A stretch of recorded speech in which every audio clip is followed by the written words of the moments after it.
What's up? Welcome back. I'm John Stark from MacTheMovieGuy.com, your favorite blind film critic, and today I have the long awaited. I know there have been so many requests for this. Uh, People have come up to me in the street with tears in their eyes and said, "Sir, please, will you please review The Bad Guys 2? Please." So I'm here for The Bad Guys 2, the sequel to one of DreamWorks' more films. you know. I guess if we watch this one, this will be like the new Madagascar for them, where we'll get The Bad Guys Escape to Africa coming up next. I don't know. Um, so, now that I'm watching this franchise, right? This has audio description, by the way. I should say that. I don't have a problem with the audio description. I thought it was fine, but the audio description is really funny because it just really highlights the fact that some of these people, like, their names are what they are as animals, like wolf and snake, right? Like, those are their names. Are they the only wolf and snake in this world? Because there seem to be more hamsters. Has wolf completely defeated all other wolves so that it doesn't matter that his name is Wolf? You know? Has snake defeated all other snakes so that it doesn't matter that he calls himself Snake? Questions. Because not everybody is their name. Like, we don't have Spider, right? Like, not a thing. But we have Piranha and Shark. And I don't understand. I don't understand where we're drawing the line here. Do you get to call yourself what you are once you've defeated your species? And then if so, what does mating look like? Because eventually we're going to get to that. You know, the third film is going to have Wolf and Lady Wolf in love. And that's going to happen. It's going to happen. It will happen. I've seen the script. That's The Bad Guys 3. Bad Guys in Love. So I don't know, but what the fuck is the movie about? So after becoming heroes in the first movie, the bad guys are enjoying being heroes until all of a sudden, oh no, there's the phantom bullshit. I don't know, that is coming in here and pretending to be the bad guys and get them back into trouble, and they're stealing the old calling card of the bad guys. And stealing stuff and making it look like the bad guys did it. So Wolf and his crew are trying to get in there and prove their innocence and catch the people who are impersonating them. And this film thinks it's really smart. It's really clever. This film thinks it's so smart that it has something in there called MacGuffinite. OMG, Becky. Look at that ass in this movie. So, yeah, I was like, I guess for kids, it's sort of like the cute joke that I think The Naked Gun did better with the plot device, the PLOT device. I think that was a little bit better. I think we've done the MacGuffin thing before. But okay, cool, MacGuffinite, because it doesn't really matter what it is. And there are scenes where what's her name, Karen or something, I don't know, she runs off to go talk to Marmalade or whatever his name is in prison because he's the expert on what MacGuffinite is. It's all useless anyway. I thought the villains of this were incredibly obvious. Immediately, like, I'm sorry, but like when you bring people into the voice cast, you have to like bring them in and bring in other people, or you know what I'm saying? Like, you have to figure out, what are we doing? Because yes, it's possible these could have been new cast additions, but there wasn't really like look over there. You know what I'm saying? Like, there wasn't really like a sleight of hand here. It was very much like a, welp, I can see where we're going here. And yep, it's exactly where it went.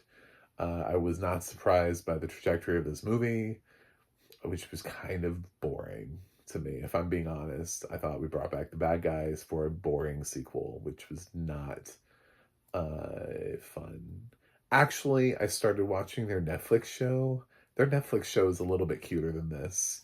This I just thought was a retread to keep the franchise alive. This is like one of those sequels where you're like, oh, branding. That's why we have this.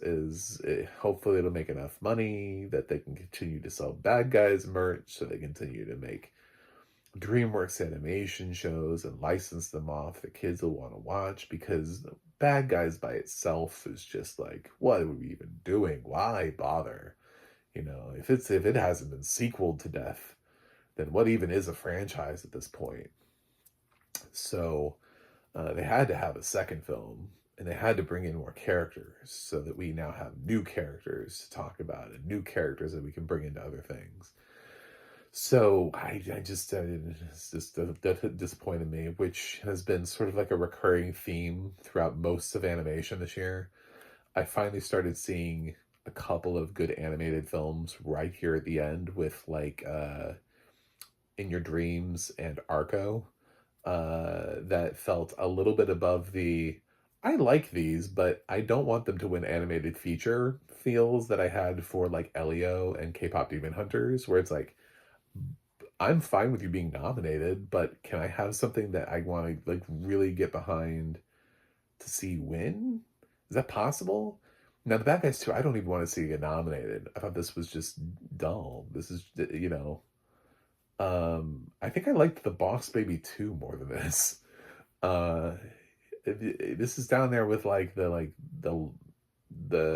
Shrek movies where he started having kids, and suddenly the franchise became like less interesting, or I don't know, like the repetitiveness of the Madagascar franchise, which is what this is, I think, going to end up being, is a lot like the Madagascar franchise for DreamWorks. So they have better works, they have better projects. A third Puss in Boots would be better than this. I think they proved with The Last Wish that they moved things actually sort of in a positive direction with that franchise. I liked the first film, and I really liked the second film. So why is this here? Why do we have The Bad Guys 2? And I think the box office results for the Bad Guys 2 also answers that question as to, I don't know. I don't know why this is here. Nobody seems to know. So voice cast is all back. It's Sam Rockwell, Awkwafina, Mark Maron, Anthony Ramos, and I'm forgetting someone, and I'm so sorry, of the main sort of cast. God, someone else is in this cast. And they added like Natasha Lyonne, Danielle Brooks, Maria Balakova,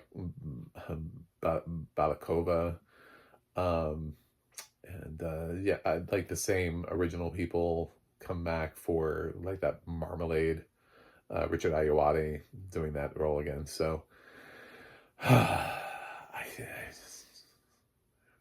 got nothing for this.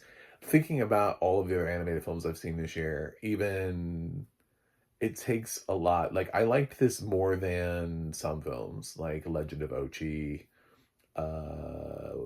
Lone Pup, some other films that I've seen this year that were animated that didn't work for me at all.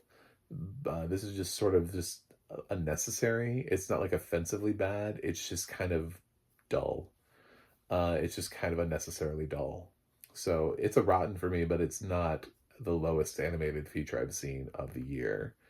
But I've seen at least 10 other animated features that I would much rather have in the race than The Bad Guys 2. So we're going to go with a 5.6 out of 10 here. Rotten. So I don't think we need more of these. I don't think this is a franchise that screams franchise me.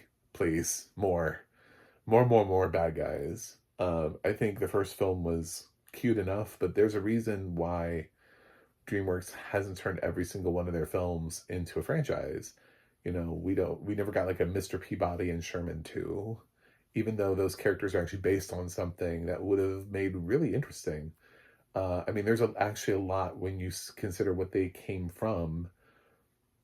There is quite a basis for sequels and for TV shows and everything based around those characters, but because that didn't feel like it worked for DreamWorks, they just didn't know what to do with it, and they left it alone. Probably should have done this with The Bad Guys. Anyway, check out The Bad Guys Breaking In, or whatever that is. It's on Netflix, their new show. I think that's a little bit better than this, which is kind of sad, but also true. So that's what I got. Thanks for watching. Thanks for subscribing. I'll see you guys on the other side.